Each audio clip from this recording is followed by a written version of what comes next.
दिनांक 4/5/2025 को नौगछिया थाना में अंतर्गत जो नौगछिया बाज़ार है हड़िया पट्टी, उसमें सूचना प्राप्त हुई थी करीब रात में 9:30 बजे के आसपास नौगछिया थाना को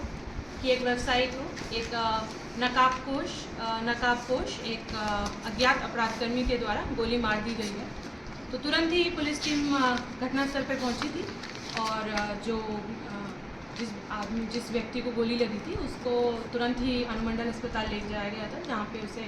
मृत घोषित कर दिया गया था, जिसके पश्चात पोस्टमार्टम भी हुआ। और इसी में जो मृत व्यक्ति है जिनका नाम है विनय कुमार गुप्ता, उनकी पत्नी के आवेदन के आधार पर FIR की गई और नौगछिया थाना में कांड प्रारंभ किया गया। क्योंकि कांड बहुत संवेदनशील था और बहुत ही ज़्यादा सेंसिटिव मामला था, तो तुरंत ही SDPO नौगछिया के नेतृत्व में एक SIT का गठन किया गया, जिसमें 3 से 4 टीम्स बनाई गई। और उसमें एक टीम जो थी जो निरंतर रात से ही लगकर तुरंत ही CCTV फुटेज का अवलोकन करने लग गई थी। एक टीम के द्वारा आसूचना संकलन किया जा रहा था और एक टीम इन्हीं सूचना के आधार पर लगातार छापेमारी कर रही थी। दिन रात टीम ने मेहनत की है और छापेमारी की गई और जो CCTV देखा गया उसके CCTV और आसूचना के आधार पे जो अज्ञात नकाबपोश अपराधी था उसकी पहचान की गई। उसका नाम था मुकेश झा, जो कि थाना नवगछिया जिला भागलपुर का रहने वाला है और उसकी गिरफ्तारी आज की गई है। उससे पहले आसूचना संकलन के आधार पे 48 घंटे के अंदर जो मुख्य आरोपी है जिसका नाम है अनमोल पासवान, वो तेतरी का रहने वाला, थाना नौगछिया भागलपुर का रहने वाला है, उसको गिरफ्तार किया गया था। माननीय न्यायालय में उपस्थापन किया गया और उसके पश्चात उसे पुलिस कस्टडी में लिया गया। इसी के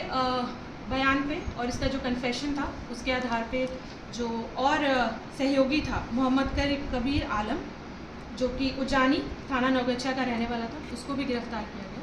इन तीनों ने अपनी इस अपराध में संलिप्तता स्वीकार की है और इन तीनों के ही कन्फेशन के आधार पे जो मृतक है उनके भाई विपिन गुप्ता, जो पिताजी विश्वनाथ प्रसाद गुप्ता, को पूछताछ हेतु थाना पर लाया जा रहा है और अग्रिम कार्रवाई की जाएगी। घटना के रीज़न को लेकर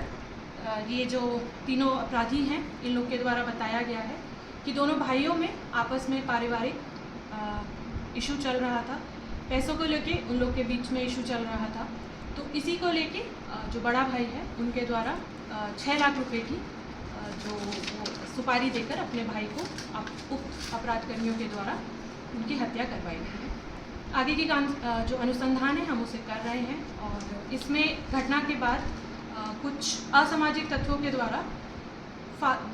बेफालतू के फैक्ट्स, मिसवेरीफाइड फैक्ट्स को डाला गया था, बोला गया था मीडिया में, जिसकी वजह से लॉ एंड ऑर्डर की जो समस्या थी वो उत्पन्न हो रही थी। परंतु हमारी टीम के द्वारा, नौगछिया पुलिस के द्वारा उसको बहुत ही अच्छे से हैंडल किया गया और उसमें जो वेरीफाइड फैक्ट्स थे उसके आधार पे हम लोगों ने आश्वासन दिया था व्यवसायी के जितने भी लोग हैं कि हम लोग इसका जल्द उत्पेदन करेंगे, जो कि हम लोग की टीम के द्वारा किया भी गया है। तो मेरा ये अनुरोध रहेगा कि मिस इन्फॉर्मेशन और मिस रिप्रेजेंटेड फैक्ट्स को ना दोहराया जाए। इसकी वजह से लॉ एंड ऑर्डर प्रभावित होता है, हमारा अनुसंधान भी प्रभावित हुआ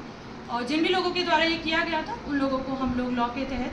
जो लीगल नोटिस है और जो कानूनी कार्रवाई है उन लोग पे करेंगे हम लोग। और इस कांड में जो पुलिस की टीम थी उन लोगों को बहुत अच्छी मेहनत की गई है, टीम के द्वारा दिन रात मेहनत करके इस केस का उत्भेदन किया गया है, फैक्ट्स के आधार पे किया गया है। हाँ, और जो ये शूटर है मुकेश झा, उसके बयान पे और उसकी लीडिंग टू रिकवरी करती एक कट्टा, देसी कट्टा, जिसको अपराध करने में यूज़ किया गया था, उसको हम लोगों ने विधिवत बरामद किया।